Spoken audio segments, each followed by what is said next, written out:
Ladies and gentlemen, good day and welcome to Ideaforge Technology Limited Q3 and 9 months FY24 earnings conference call. As a reminder, all participant lines will be in the listen-only mode, and there will be an opportunity for you to ask questions after the presentation concludes. Should you need assistance during the conference call, please signal an operator by pressing star, then 0 on your touch-tone phone. Please note that this conference is being recorded. I now hand the conference over to Mr. Parth Patel from Orient Capital. Thank you, and over to you, Mr. Patel. Thank you, Michelle. On behalf of Orient Capital, I welcome you all to Ideaforge Technology Limited Q3 and 9 months FY24 earnings call. From the management side, we have Mr. Ankit Mehta, Chief Executive Officer, and Mr. Vipul Joshi, Chief Financial Officer. I hope everyone had an opportunity to go through our investor deck and press release that we have uploaded on exchanges and the company's website. A short disclaimer I would like to say before we begin the call. This call may contain some of the forward-looking statements which are completely based upon our belief, opinion, and expectations as of today. These statements are not guarantee of our future performance and involve unforeseen risks and uncertainties. With this, now I hand over the call to Mr. Ankit Mehta. Over to you, sir. Parth, I hope I'm audible. Yes, sir, you're audible. Good morning, everyone, and a warm welcome to all the participants. Thank you for joining us today to discuss the Q3 FY24 results of Ideaforge Technology Limited. Let me first take the opportunity to wish everyone a very happy new year, although it's a bit late, but this is the only opportunity we had. On this call, I have my colleague Vipul, as mentioned by Parth, who is our CFO, and Orient Capital, our investor relationship partner. And I hope that everyone has had the opportunity to go through the investor deck and the press release we have uploaded on the exchanges and the company website. Presently, I'll be providing you with an overview of our strategic initiatives and the notable milestones we have achieved since our last earnings call. At the outset, I want to share some good news with you. We have improved our global ranking as a dual-use drone manufacturer from 7th position last year to the 5th position this year for the same ranking organization. Additionally, we have been officially certified as a great place to work. Though this development happened recently, I believe this would be a great forum to share this with you all. As we celebrate these milestones, it energizes us to redouble our continued endeavors to achieve excellence. Innovation remains at the core of everything we do at Ideaforge, and the grant of 7 new patents is a testament to this.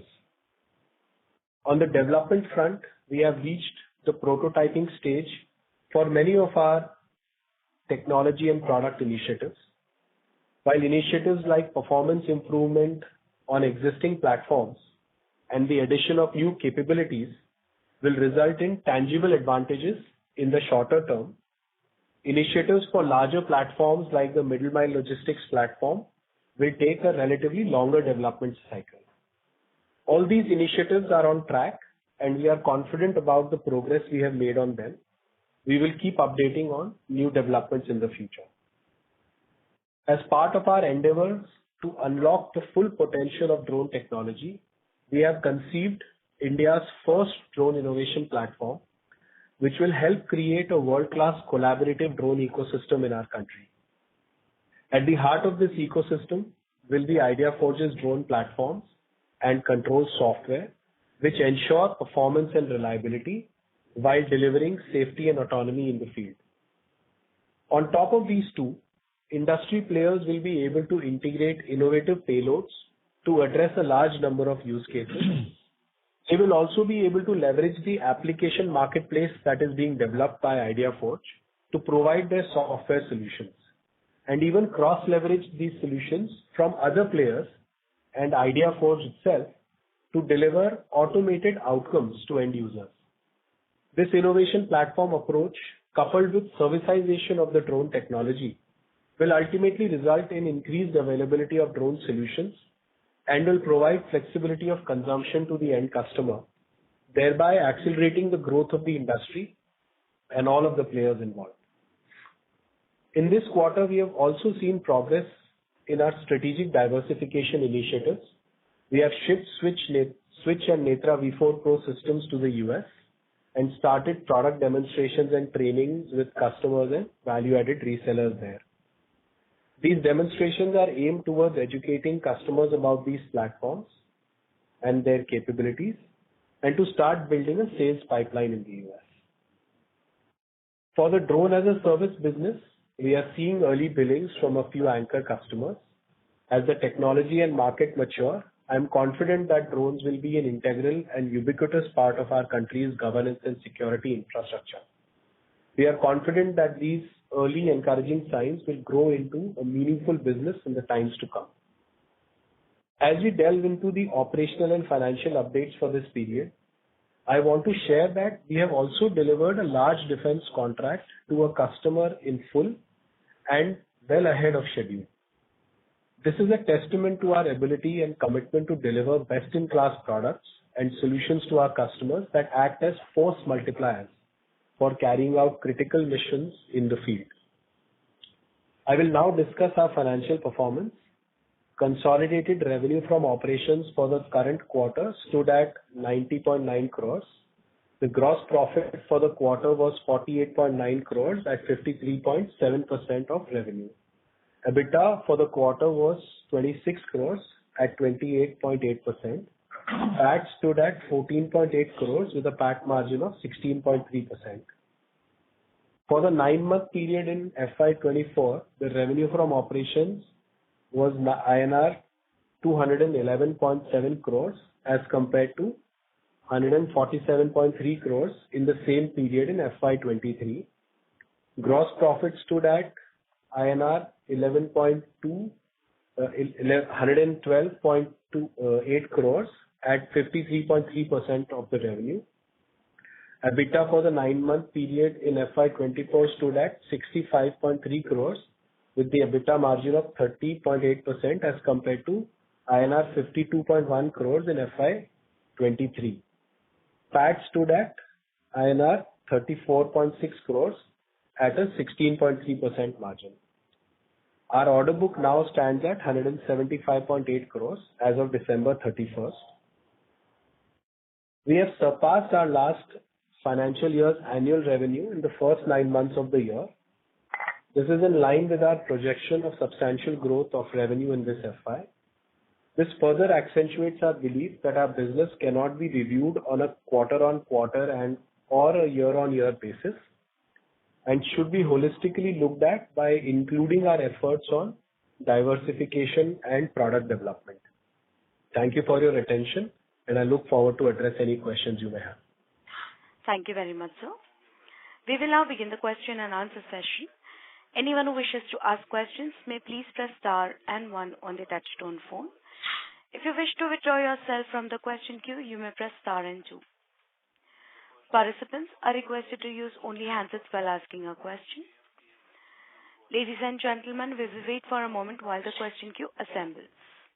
The first question is from the line of Renu Baid Pugalia from IIFL Securities. Please go ahead. Yeah, hi, good morning team, and congratulations for the good step jump in performance.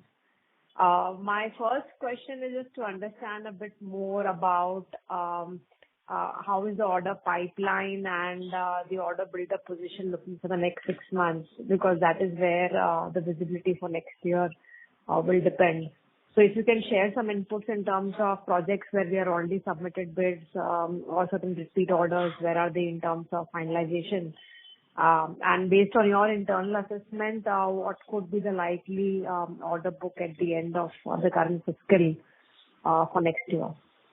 That's the first question. Thank you. Thanks, Renu, for the wishes and for the question as well. Just wanted to highlight that one can also see from how this year has panned out for us that the opening order book at the beginning of the year is not necessarily a full reflection of our performance potential in that year, because in our case, many a times we get opportunities in between and we are able to build them as well, given that we have adequate capacities and a very good planning engine to be able to execute those.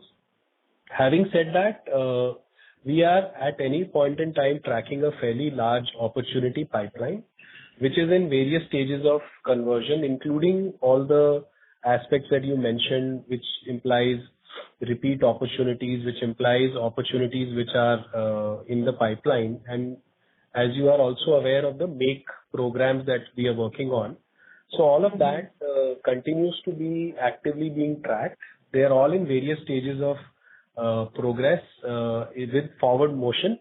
However, to talk about any specific opportunity may be a bit challenging at this point in time, barring the fact that we have already indicated that prototyping of our tactical system is in advanced stages, and we are getting closer to some of those developments. Of course, it will take several iterations, but we are over some of the important phases of early design in those opportunities. So we are constantly at work. We have done a lot of trials, demonstrations, and several opportunities are both under evaluation, and several of them are coming up for evaluation in the next few weeks. Right. And so based on what your is also there, Renu, is that we don't just have a pipeline that is centered around defense. We also have a very healthy civil opportunities pipeline, and that again helps us quite a bit in terms of ensuring that we are able to bridge some of these gaps. Right. So this is where I was coming to, that irrespective of defense, non-defense, but materially, as in we need to have what is the visibility that you have that projects which would be in advanced prototyping stage for developmental orders or the repeat orders are under discussion after delivery. So that order pipeline, how would that look in value terms or potential orders where we could be L1 in your view, depending on how the competitive intensity for those particular projects are? So any color that you can give in terms of quantifying some of these values which may emerge in L1 pipeline or in repeat orders over the next 6 to 8 months? So, Renu, the way I would sort of broadly classify the way we sometimes track it internally is in the forms of tracking certain large deals, which can at times be upwards of triple-digit numbers, and then look at a run rate pipeline as well. So we typically track it in that fashion, and we have opportunities in both the buckets in a fairly healthy division. But I'm not at the liberty of saying anything more specific. No problem. Second question is in line with the investments required for the Make-II program. Can you share update in terms of status on team ramp up and by when do we expect to? You mentioned of multiple iterations which are underway, but do you think some of these Make-II programs could go in for the initial prototyping display to customer by mid of the next calendar year, or it could be slipping towards the end of next fiscal year? I think, definitely there is a need for us to demonstrate some of these platforms within this year itself, this calendar year itself, which we are currently in. So those are the timelines that we will have to meet, and we are aggressively tracking those timelines.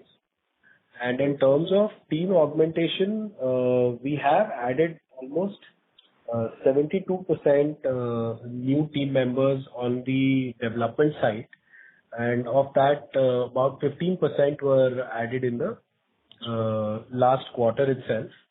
And on top of that, we have gone ahead on a good hiring spree from tier 1 colleges, and have been able to augment talent from a lot of world-class industries in our company over the last quarter or so. So again, this is a very good talent pipeline that we are tracking, and we are hoping to make sure that we are able to build a world-class team that can continuously deliver on innovative technologies. Got it. And lastly, in terms of you did mention about getting early in terms of monetizing drone as a service opportunity. So where do we see these revenues scaling up in the next 2 to 3 years? And can you share examples in terms of the applications where you started to monetize these, probably on the civil side of the business? Thank you.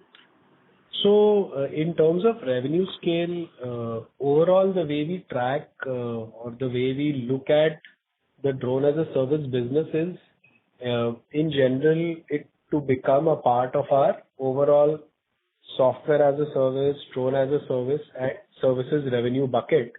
We are, looking at getting into over the period of next 3 to 5 years into double-digit numbers cumulatively on that bucket, and therefore that's a target that we are tracking. Hopefully, it will be significantly higher.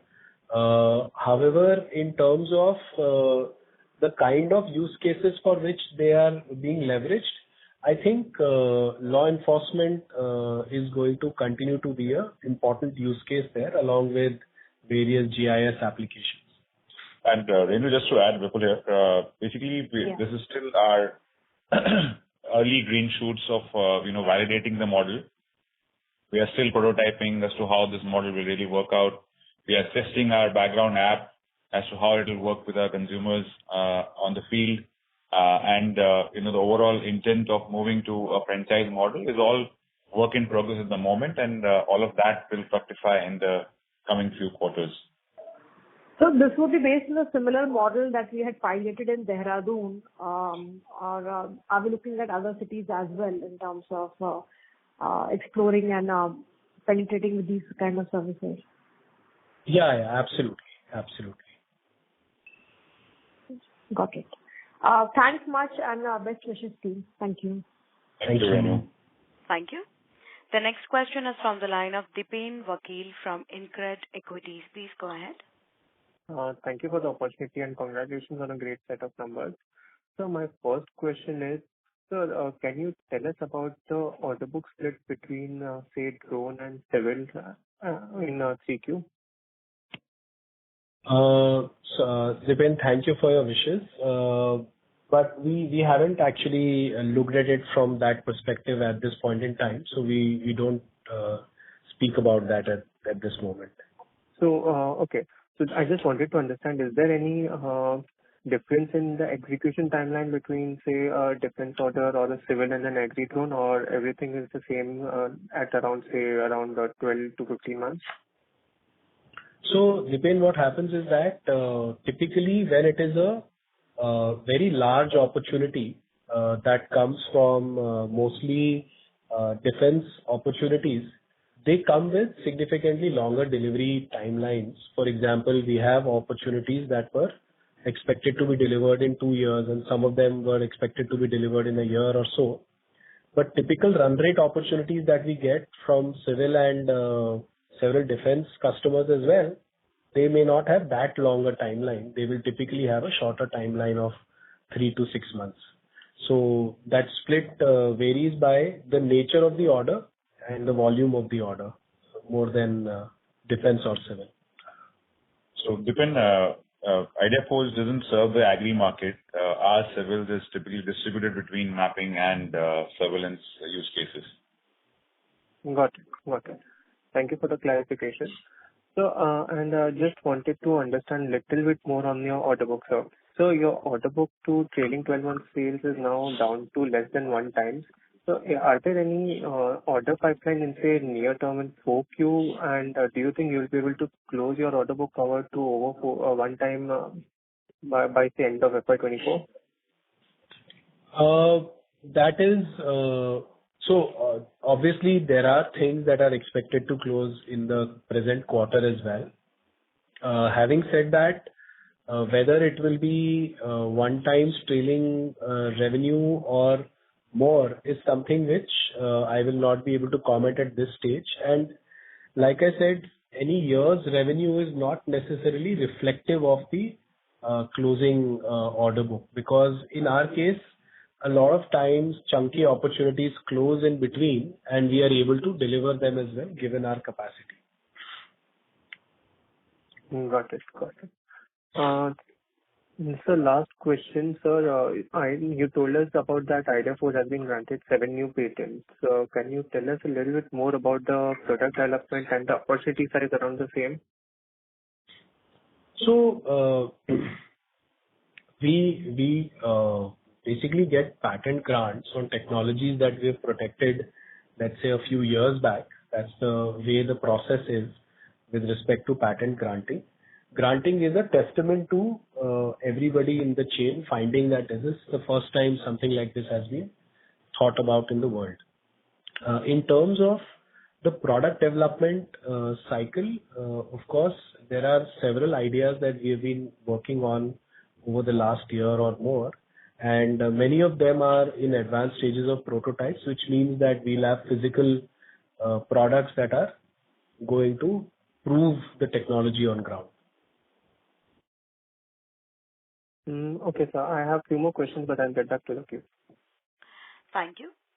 The next question is from the line of Vinamra Hirawat from GM Financials. Please go ahead. Hi, am I audible? Yes. Yes, sir. So congrats on a good set of results. I was just, my question was, could you give us some color on the two new drone categories that you're coming out with, the tactical drone for Make 2 and the middle mile logistics drone that can carry 100 kgs for 100 kilometers? So essentially, the reason why we are building these two drone categories is to attack a slightly different set of use cases. Both of these categories are dual use categories for us, and they will both have applications in defense and civil market. The tactical drone category is meant to essentially offer best-in-class surveillance and payload carrying capability within a specific class of UVs. This class of UVs is almost 10 times heavier than the heaviest UV that we build right now.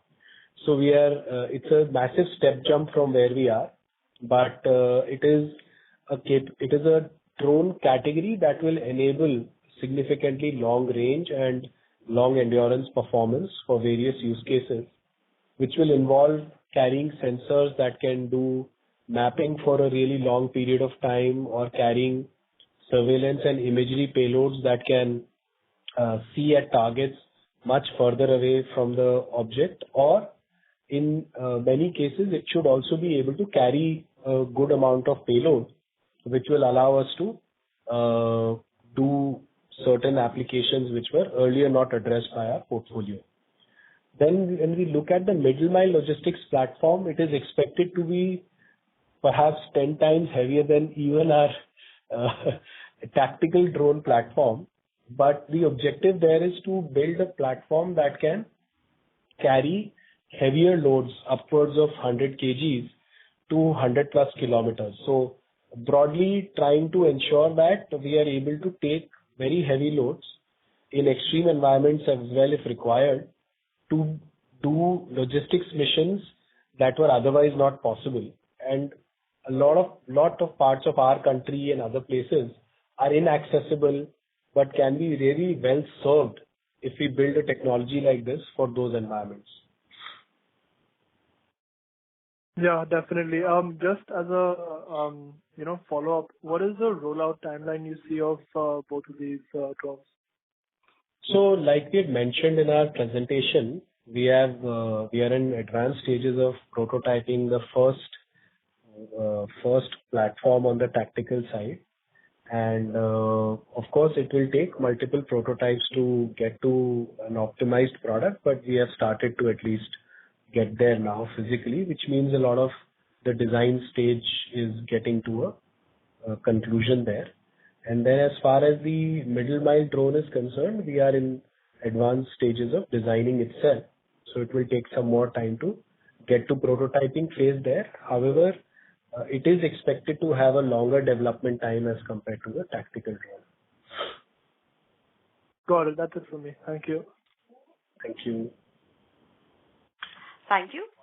The next question is from the line of Jatin Jadhav from Sahasrar Capital. Please go ahead. Hello, am I audible? Yes, sir. Please proceed. Hello. Yeah, Mr. Jatin, please go ahead. Yeah, so sorry. First of all, congratulations on a really good set of numbers.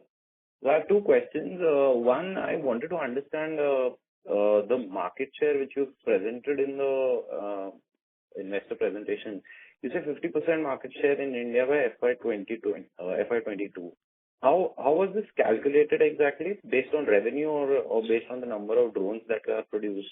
This was based on revenue itself, and this was based on the government data that had emanated from PLI inputs that they had received when they had invited the first round of applications. So therefore, we have that vintage only available with us at this point in time. Okay. And second, rank that you've been promoted to rank number 5 globally in dual use cases. What is that exactly? So there is a entity in Europe that publishes a dual use and civil use drones ranking every year, where they look at all the drone companies in the world. I'm assuming they have fairly extensive coverage given their directory, and they look at performance of these businesses and come up with a ranking for these industries based on whether it's dual use or if it is purely civil use. Got it. And since we are catering, I see a lot of other drone companies also getting orders from the defense side. So I wanted to understand currently our revenue, whatever is coming from the defense, what kind of drones do we provide to the defense sector of India? These are meant for surveillance operations. So what happens is that when we look at any operations that is happening in defense or any other space, one of the most important aspects of that operation is getting intelligence in the first place to do any action on top of, right? So these drones in a way become the backbone of any operation that is happening. On top of that, these kind of drones are also used for assessing if, let's say, for example, an end effect has been taken or an end objective has been tried to be neutralized, then whether the effort was effective or not. So they are used for damage assessment. They are used for whether whatever was delivered to the target has been delivered accurately or not. So these kind of drones remain a bedrock of any operation on the defense side, and then all other kinds of drones, whether be it for ones that are doing kamikaze missions or otherwise, they are essentially augmented to these kind of systems to do the end effect. But surveillance drones become the bedrock of what's happening. So are we, is it safe to assume we are the best in this class, particular class, in India? Yes. In the two categories that we build in right now, we do offer best in class globally. Okay, so let's say tomorrow a need of your particular type of class of drones arises. So is it safe to assume all the orders will come to you? See, that is something which we can only comment on when we get there on the field. But we do believe that we have something that is very differentiated in this category. And it has been challenging to challenge the positioning there. Got it. Thank you so much. That's all from my side. All the best. Thank you, sir. Thank you, sir. The next question is from the line of Venkat from 3 Sigma Financials. Please go ahead. Thanks for the opportunity and congratulations on good set of numbers. Sir, the previous question was centered around the best in class. So I just wanted to understand, like, where does our strength lie? Does our strength lie in software or hardware? Because when I look at the patents, the patents are more from process point of view. They're not product related. So where does our strength lie? So our patents are actually most of them on technologies, both on the software side and hardware side. And what we have done is we have been able to create a domain expertise around building very high performance drones with a lot of reliable execution based on the software as well as the hardware features that we embed. And a lot of autonomy is also baked into our systems because it allows the systems to take a lot of decisions for their own safety on board by themselves. So we have strength on both the sides. We make our own autopilot. That autopilot, including the embedded hardware, is entirely our own software code. We make our own ground control software. We make our own communication stack in terms of software. So many of the critical elements of this technology are all built in-house by us. So my next question is, you were talking about third-party software solutions. You'll be provided rather. Ideaforge is going to provide third-party platforms. They can use the software. So is that the correct understanding? And if that is a correct understanding, so what kind of baseline would you look? Is there some kind of standardized operating system that these software solutions work on, or you'll have to custom develop for each of them? No. So what will happen is that we are coming up with a marketplace. That marketplace will allow a lot of industry software elements that can plug into the data processing chain that is required from the outcome of a UAV. For example, whenever a UAV does mapping application, for example, what drones are doing in the Swamitwa scheme right now, they are taking high resolution overlapping snapshots of Abadi areas in the rural India, and that data is then imported into a processing software that converts it into a map, and then from that map one has to so I'm saying that what happens is that then the data that is being collected by the drone is put into a processing software, and that processing software comes up with the integrated map of that area, and that map is then further needed to be divided into the actual footprint of the houses that need to be given the property cards. So a lot of software technology can help automatedly cut those boundaries by looking at the footprint of the houses. And a lot of such technologies can be created, and our platform will allow users to bake in those specific technologies that can be put into a workflow and can deliver the result to the customer without necessarily needing further human intervention. So that kind of technology element is something that a lot of third-party providers can build, and we can offer these to the end customer so that end customer can get the results in the most automated manner and at the right cost. So we are not decoupling hardware and software in that case. When you are talking about a platform, you are talking about both hardware as well as software. Yes. For example, there is an innovative payload needed for a specific application, which we are not building at Ideaforge, and we don't want to build at Ideaforge for that matter. Then other people can build those hardware payloads that are doing, let's say, for example, a very specific gas sensing, or they are doing some very specific monitoring that otherwise is not something we are trying to build for. And then they can also build a software piece that can deliver the reports to the end customer. Our system will make sure that the entire data pipe is available for them to do the processing on. One, to first mount their sensor, then to do the processing on, and then in the end deliver the application to the end customer. So we are going to give our APIs to them, is my understanding, yes. Right? And that would be a revenue stream for us. Yes, exactly. Okay. So my next question, if I can please. Sir, since drone technology is continuously evolving and so many people are developing, are we kind of like partnering with somebody, where there can be cost sharing, or there can be some like M&A activity that, the people who are kind of like in advanced stages, we can leverage their technology and stuff like that. Is there some thought around that? So we are always looking for innovative businesses that are building something differentiated and can add a lot of value to our customer base.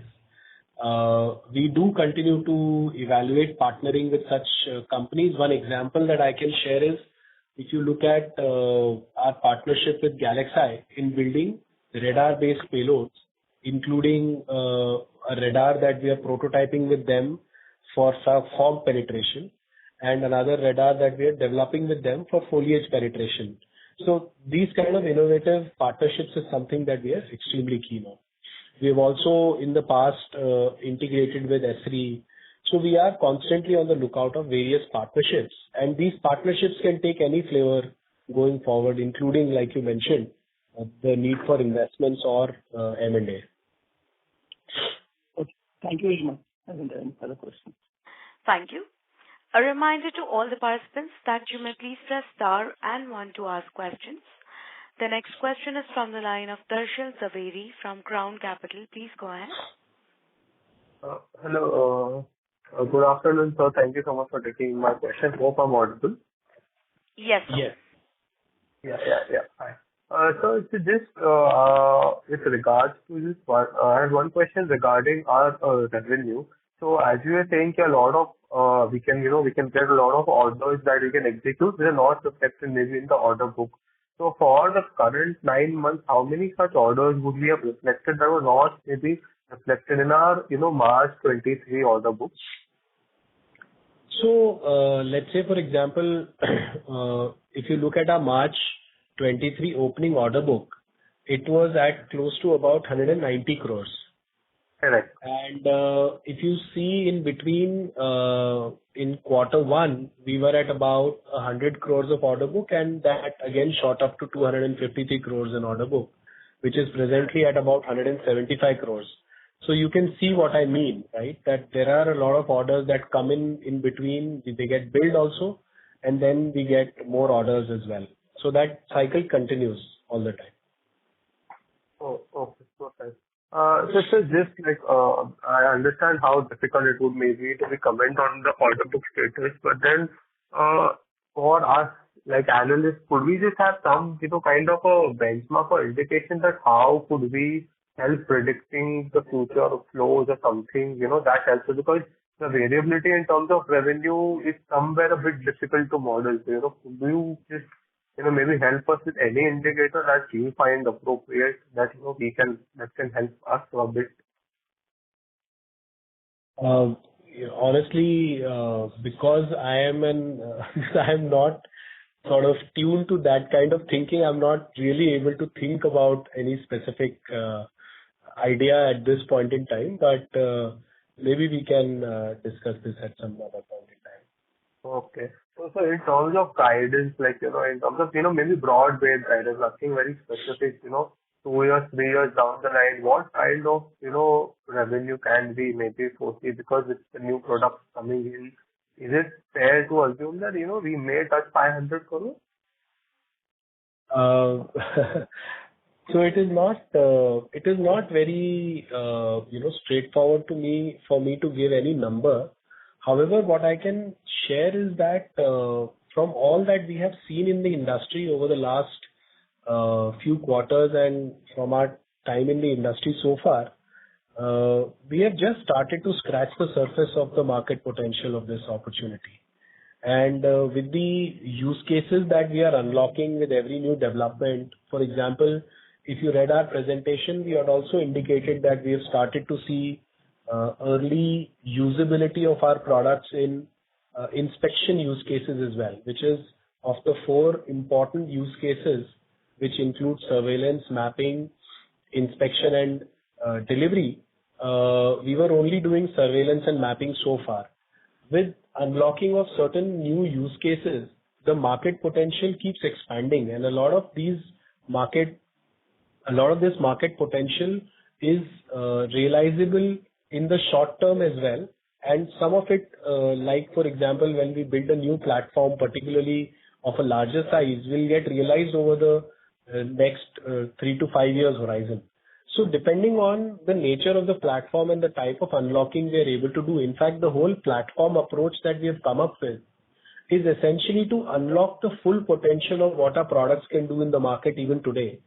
Because it is not possible for one company to build every payload possible in the industry, nor is it possible for any company to build every possible software application that the end customers require. But by making and taking that platform approach, we are trying to accelerate our own entry into various industrial segments that our partners are willing to help us jointly address, because we provide that stable base platform. We provide a mature software stack that allows them to accelerate and focus on areas that can create a lot of value, as well as allows us to address the overall market chain that otherwise was not accessible to us till we would have decided to enter that space. So a lot of this is an effort to unlock both short-term as well as continue to prepare for the long-term advantages of the industry. And of course, we are also looking at the international market. So our existing products, existing platforms and their capabilities, wherever relevant in the rest of the world, is another strategy we are pursuing. Thank you so much, sir, for the detailed answer. So just one final question, like in terms of our cost, currently as we were maybe, hiring new employees and everything. So how do we just see our cost started going forward? Like our employee benefits and other expenses would be fixed in nature, right? So they would not have a amount of variability in it, right? So we would be probably for every quarter spending around 30 crores. Is that a fair assumption? So, Darshil, I think the variability will also be there because the company is in the growth phase. We, as Ankit mentioned, that we would be expanding our base as well across multiple geographies. While, as you would understand, that for our product development expenses, we capitalize them, so the hit won't be visible on the P&L. Only what get amortized over quarter to quarter is the numbers that will be visible. While as so to say, overall expenditures in terms of our rental costs and all have steady, there are no envisaged additional expenses that we see in the next coming quarters. So what I meant, operating expenses would not be reducing, right? It would be at least currently stable or higher, right? They would stay stable. I mean, obviously, whatever we need to produce and those expenses would be depending on the order book that we are trying to service for that quarter. Okay, perfect. Thank you so much, sir. All the best, sir. Thank you so much for detailed answers. Thank you. Thank you, Darshil. Thank you. The next question is from the line of Mudit Kabra from Elara Capital. Please go ahead. Hello, am I audible? Yes, sir. Please proceed. Yeah, thank you for the opportunity, sir, and really appreciate all the good things happening with the company right now. Firstly, I would be asking, sir, can you give us any numbers on the capacity utilization, maybe on quadcopters and fixed wing, and if not on specific and an overall number maybe? Capacity utilization. So right now we would be at about 80% of our capacity utilization for a single shift. Again, that peaks and reduces depending on the size of orders that we are servicing month on month. Okay, thank you. And secondly, numbers on the number of flights taken till December in the current fiscal year 24. So about 60,000 flights is what we had reported in the presentation as well, is for the financial year, and cumulatively that number has gone up to 420,000 plus flights with the end customers. Okay. And if I'm not wrong, I think it is fair to assume that till next 1 or 2 years we are targeting up to 1 million, this number. I mean, we have to set ambitious targets, and we are aggressively working towards making sure that the adoption of the platform is happening at the highest pace possible, because we firmly believe that the more the platform gets used, the more will the market expand, because most of our platforms are delivered for either a security use case or they are delivered for a productivity use case. And in both cases, as long as you are continuously being used, you are giving somebody disproportionate value. And that allows them to want to use it to their entire scale. And with it, we are also seeing that our deployment base also is changing, and that also should help us get some more adoption in terms of total number of flights. Got it. And lastly, sir, on the ESOP cost, were lower in the previous years and it shot up in FY23. We were expecting to normalize this ESOP cost, but as you taking the picture of a good number of hiring which is coming, this number would remain at elevated levels in the coming years, right?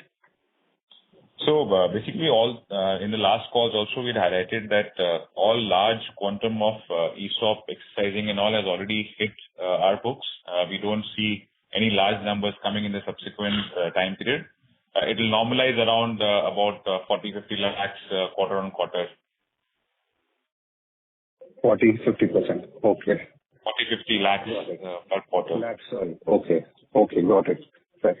That's all, sir. Thank you so much. All the best. Thank you. It may be higher. Yeah, it may be higher, but the way it gets delivered is going to be different. Thank you, sir. Participants who wishes to ask questions may please press star and one now. The next question is from the line of Dipen Vakil from InCred Equities. Please go ahead. Thank you for the follow-up opportunity. So I wanted to understand a little bit more about your North America operation, which you have entered recently. How has been the feedback from your prospective clients, and when do you see these geographies or the out of India geographies to start forming significant part of your revenues? See, I do not foresee them to become significant very quickly given our revenue base, but it will at least start becoming meaningful in the coming year itself. And progressively they will start climbing to being significant. But at least in the short term, we are aiming to have them give us meaningful outcomes. But in terms of how the reception has been, I think our class of products or the performance that we deliver is quite unique vis-a-vis what's available in those markets. And therefore, we are seeing a lot of positive response at this point in time. So if we look at the drone as a service, then North America operations, do you see it from a percentage point of view, do you see it contributing in a meaningful way, say more than, say close to around 10% or something? No, not at least in the coming year. Got it. So, taking a follow-up question on the capacity utilization. So, is it also in your DRHP you have given the installed capacity per day for your quadcopters and switch UAVs? So, is it possible to give you an updated installed capacity per day for your products? So, Dipen, no significant changes happened in the capacity right now. We still hover around 5 in terms of our quadcopters and about 4 in the switch on a per day capacity for single shift. Since we have not really gone ahead and done any capital investments for capacity enhancements. Got it. And you are functioning on a single shift. So in case if an additional requirement pops in, you will just increase your shift from. Yeah, we would look at maximizing our current infrastructure itself before we venture into any capex investments. Got it, sir. Got it. Thank you so much for answering my questions. Thank you. The next question is from the line of Pratir Adhikari from Ratnapali. Please go ahead. Thank you, sir, for the opportunity. Sir, my understanding is that there are different categories of drones, and different companies are targeting different companies with different types of drones to develop. And you said that you are making some drones which are differentiated than others. So in your category of drones, how many people are there? How many companies are there who are trying to develop this? So what happens is that, Pratir, is that in general, any category that has been around in the market for a few years, you will find a number of people trying to compete in that category.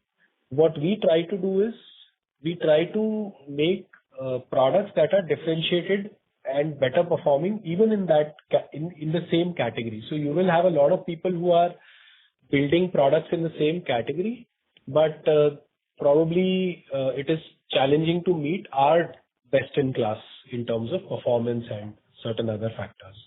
Right? So that is how you continue to retain the edge in each category, because each category as it gets established does have several people wanting to build for that category. Similarly, for the new platforms that we are building, some of them we may be entering categories that do exist, but we will build in our capabilities so that we can be differentiated within the category. Okay. And whenever you are developing a drone, I guess optoelectronics is a major part of it. So my question is that how much you are dependent on foreign equipment, and does this kind of a thing like optoelectronics you procure from outside or domestically established? So we do currently procure optoelectronics and certain other sensors from outside. However, we also continue to seek opportunities to build them in India or get them built in India. That is also something that we parallelly keep exploring, and that's an effort we do for every subsystem that we have in general. But yes, even for optoelectronics, we do that. We ensure that we are always on a lookout for localization as well. Okay. So what is your sustainable EBITDA margin, which is right now hovering around 20-30%? It's fluctuating. What is the sustainable margin for the year when you will have order in place and you will execute? So our view is that they should hover anywhere between 25 to 30%, as is visible. I think that's what is our expectation at this time. Okay. Okay. Okay, sir. Thank you for. Thank you. The next question is from the line of Rajat from Incred AMC. Please go ahead. Hi, am I audible? No, sir, your audio is not clear. I'm sorry. Is it any better? Yes, sir. Please continue.